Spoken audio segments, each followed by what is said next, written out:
ভোলা সদর উপজেলার উত্তর দিঘলদী ইউনিয়নের ৮ ও ৯ নং ওয়ার্ড বাংলাদেশ জাতীয় পার্টি বিজেপির কমিটি গঠন করা হয়েছে। ২৭ জুন শুক্রবার বিকেল ভেড়ির হাট বাজারের সংলগ্নে এই ওয়ার্ডের দলীয় নেতাকর্মীদের নিয়ে কমিটির অনুমোদন দেওয়া হয়েছে। উক্ত কমিটি গঠন অনুষ্ঠানে উত্তর দিঘলদী ইউনিয়ন বিজেপির আহ্বায়ক মোহাম্মদ মোশাররফ হোসেন হিরণের সভাপতিত্বে সদস্য আব্দুর রব পাটোয়ারির সঞ্চালনায় অনুষ্ঠানের প্রধান অতিথির বক্তব্য রাখেন সদর উপজেলা বিজেপির ভারপ্রাপ্ত সভাপতি প্রফেসর মোহাম্মদ নুরনবী।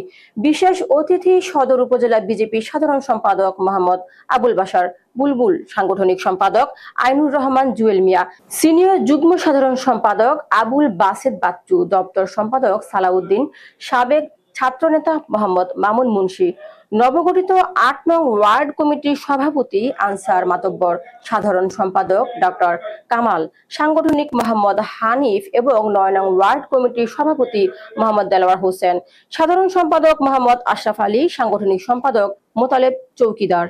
একজন নেতার জন্ম হয়েছিল আমাদের ভোলার জন্য এবং ভোলাবাসীর গর্ব এবং এই ইউনিয়নের কৃতি সন্তান, যার জন্ম না হলে এই ভোলা জেলার সৃষ্টি হতো না, এই ভোলায় বাস স্ট্যান্ড হতো না, এই ভোলায় বিশ্ব রোড হতো না, এই ভোলায় জেলা অফিস হতো না, ডিসি অফিস হতো না।